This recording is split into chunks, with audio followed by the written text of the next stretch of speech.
Beberapa hari belakangan, marak perbincangan mengenai joki aplikasi kebugaran sosial yang dapat menggantikan seseorang melakukan aktivitas olahraga seperti berlari atau bersepeda.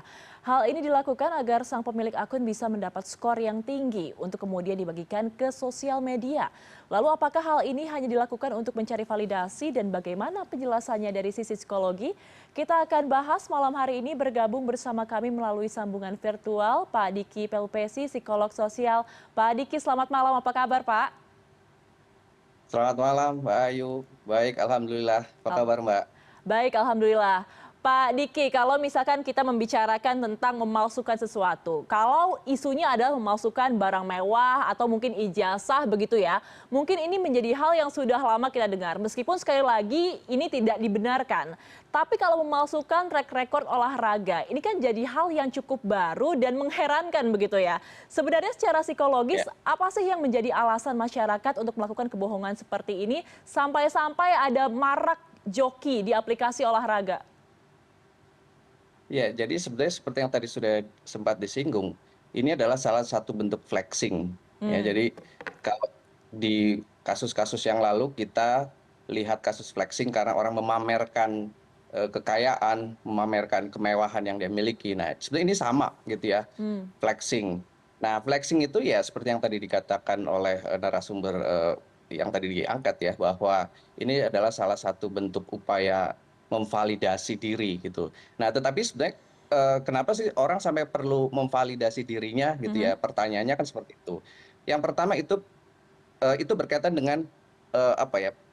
Pemahaman orang terhadap dirinya gitu. Oke. Yang kemudian dalam bahasa sehari-hari kita mengenal istilah harga diri atau self esteem gitu ya. Hmm. Buat orang-orang yang harga dirinya masih merasa rendah atau dia punya masalah terhadap eh, cara dia memandang dirinya, dia kan butuh sesuatu yang kemudian nanti akan membuat dia merasa baik atau lebih Oke. baik, yaitu Mhm. ketika orang mengapresiasi dia. Nah, jadi ini adalah mekanisme dasar psikologisnya gitu. Tetapi yang kemudian terjadi adalah karena kita punya infrastruktur atau ekosistem yang kita sebut dengan media sosial. Nah, Mhm. media sosial itu kan satu platform yang tadi membuat orang bisa mendapatkan pengakuan secara sosial tadi ya. Hmm. Hmm. Bayangkan tidak ada media sosial, dari mana dia bisa mendapatkan validasi atau pengakuan dari orang lain?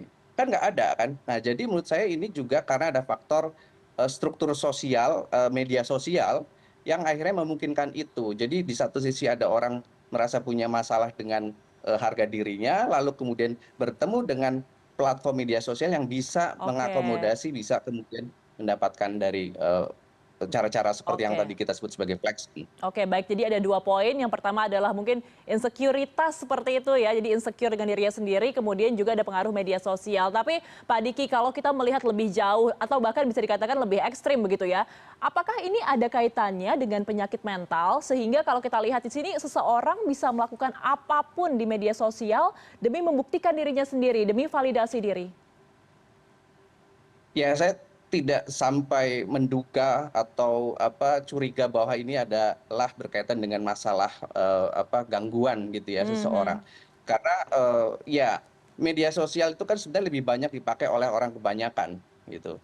Yang tadi orang kebanyakan itu mungkin punya masalah dengan cara dia menilai dirinya sehingga kemudian itu dimanfaatkan.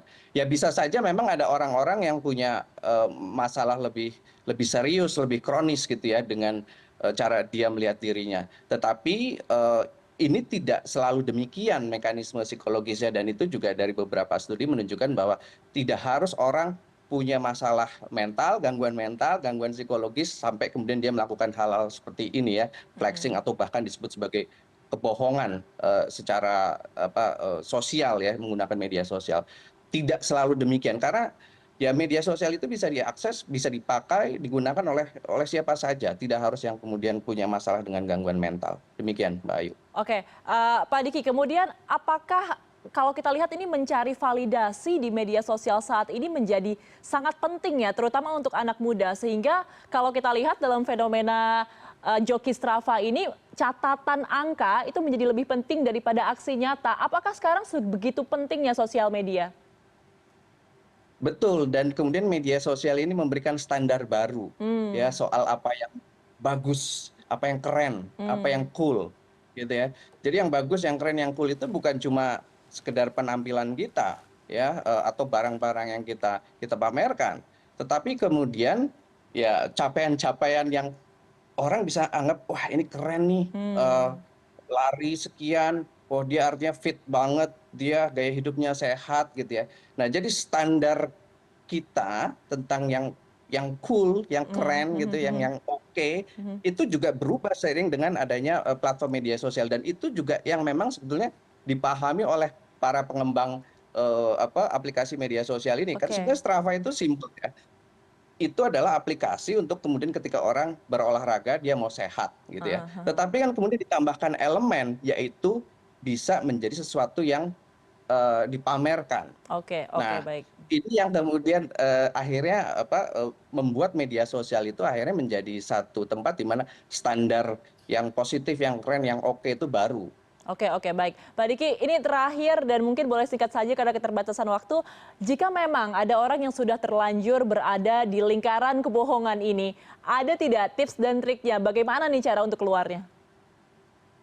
Ya, sebetulnya pikirkan bahwa kehidupan kita tuh ada di media sosial tetapi juga ada di dunia nyata gitu Hmm, ya. Kita akan bertemu dengan orang-orang di dunia nyata yang kemudian kalau dia tahu kita berbohong di media sosial ya, kita akan semakin kemudian ya merasa mungkin rendah diri, merasa disepelekan karena kemudian hmm. orang-orang tahu bahwa kita berbohong. Jadi pahami bahwa ada kehidupan dunia virtual, dunia maya tetapi juga ada dunia nyata dan kita akan bertemu dengan orang-orang juga di dunia nyata.